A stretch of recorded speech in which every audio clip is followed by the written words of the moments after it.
So today I'm going to do a review of The Long Way to a Small Angry Planet by Becky Chambers. This lovely book. Full disclosure, I went to a book group to discuss this book, and people were mean about it and wrong about it, to the point where I ended up hugging the book to my chest and stroking it protectively. So this review might be a tad defensive in reaction to that. So this book is a space adventure. It's about a motley crew of various different species and backgrounds travelling together to complete their mission, and along the way becoming friends and family and learning about one another and learning to get along. And it's a very lovely book. It's a very nice book, which I think is what some people have reacted against, of seeing it as not gritty enough. But I really liked that aspect of it. I really liked the sense that the author loved all her characters and wished them all well and wanted them to get on together. So that aspect of it I really enjoyed. The characters, as I said, various species, were set in a future time when humans have had to leave Earth for various reasons and have split off in different ways, and encountered lots of different aliens, and an overall kind of intergalactic society has been created, but all of the different species are still working out how to relate to one another in terms of trade and diplomacy and all of those things. So there are a number of human characters. Rosemary is the first one introduced, who is escaping a mysterious past, but she's very relatable, sort of young woman in a new job, a new environment, and a bit terrified and not really sure how to be an adult and what to do, and is very lovely, and it's really fascinating seeing her skills. She's a clerk and a linguist and basically a numbers geek in some ways, and seeing her actually be really useful and be really valued by the crew is really nice. Ashby is the captain, who has has a sense of looking after his crew and looking after his ship, and is very caring and lovely. One of the comparisons that's been made with this book is to Firefly, and from that you can compare Ashby to Mal, but the really crucial difference is that Ashby in this book is an absolute dedicated pacifist, as that's the reaction of kind of one group of humans from seeing their race and their planet destroyed by war, and seeing the consequences of war, is this absolute dedicated pacifism, and I really liked that in him, and I really liked Becky Chambers' way of thinking through the future, and people's possible responses to cataclysm and the end of the world, in a way, and how people's groups interpreting their own history. And there's some really interesting stuff here about different human groups having different ideas about the past, and certain kind of purist ideas of wanting to go back to that and rejecting new technologies and rejecting aliens or not, in the way that humans do, and split into different groups and have different ideas. And I really enjoyed that aspect of it, of not the assumption that everyone else will eventually end up in one, or everyone from Earth will end up with one kind of homogenous culture.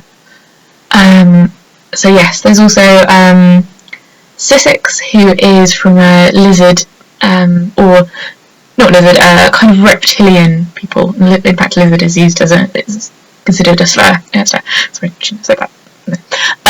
So yeah, it has comes from a culture that's very different. It's very different family structure from majority of human societies, because they tend to lay eggs, which are then not raised by the biological parents, but kind of gifted to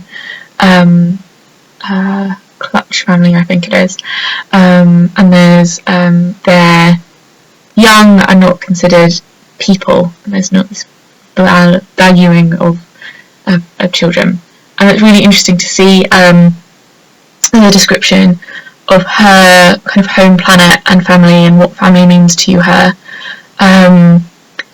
And yeah, some of the relationships she has and encounters she has of this is coming from a people who really, really value physical contact and physical affection, and are therefore perceived as very promiscuous by humans, and are comparatively more sexually active and different view of sexuality. But there's some really beautiful moments with Sussex relating to people. There's one point where she encounters a kind of ill elderly member of her people, and offers her kindness and physical affection, and that's really lovely. And sort of the eventual her seeing the members of the ship as all family, I really enjoyed. There are a few romances in this book. One of which kind of develops gradually, but you can see it coming.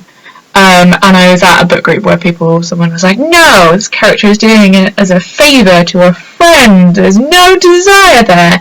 That's not true. It's just someone quite determined not to perceive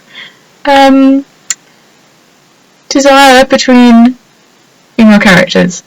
So I won't spoil that, but I will say I really love that relationship. I thought it was beautifully done, and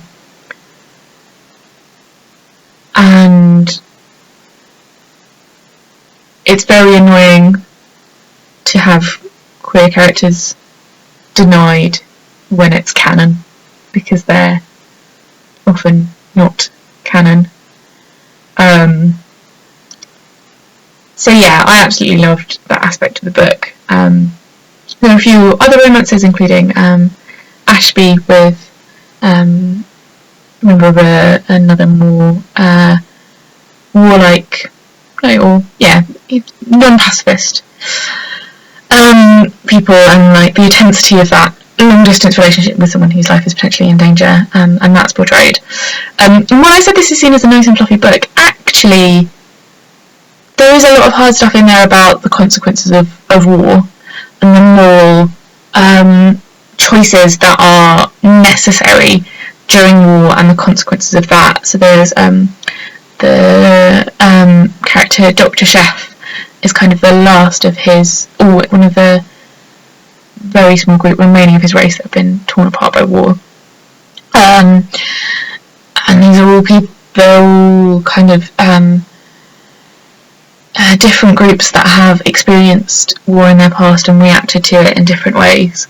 War that is still ongoing, and with the development of new technologies, new moral choices of the potential atrocities that can be inflicted on one another, and how one copes with that, copes with the knowledge of that possibility. And I thought that was done really well. The overall plot from the title is the group travelling to a very faraway planet to essentially create it's not called a wormhole, but it's essentially a linking magic technology space thing from somewhere far away to make it easier to get to. But that's not a prominent point. It is, but it's not as much as it possibly could be. But yeah, that works and is engaging, and comes to a kind of satisfying conclusion. There is there is thrills and danger along the way, even if it's not as fast paced as some people would want it to be. What else was I going to say? Maybe all of it. But yeah, overall, I really liked the imagination that had gone into depicting the future and depicting things like the development of genetic technologies, the development of artificial intelligence, and exploring that. There were bits where it kind of could have been a bit info dumpy, but somehow it worked. Like it was interesting enough for that not to be bothersome. So yeah.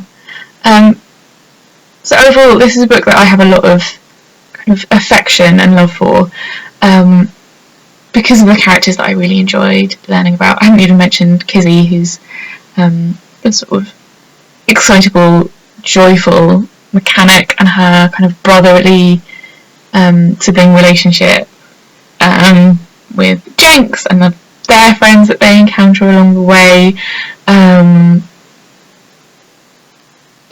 So kind of really an ensemble piece in a way of this cast of diverse but lovely characters. There were some kind of moral dilemmas on the way and difficulties they encounter, and one in particular kind of to do with medical consent that gets kind of problematic and divisive, and there's one relationship that is, if you think about it too much, ethically questionable.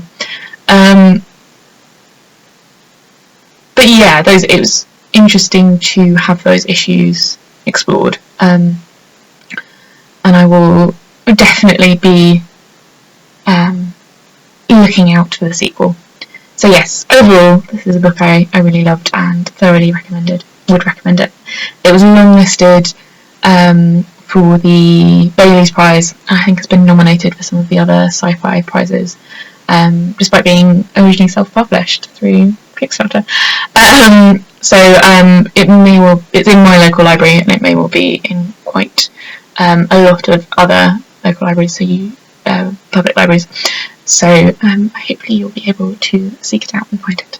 But yes, that is my current recommendation. So yes, thank you for watching. I feel like this has been a bit all over the place, but it's my general squee about this book. Make of it what you will.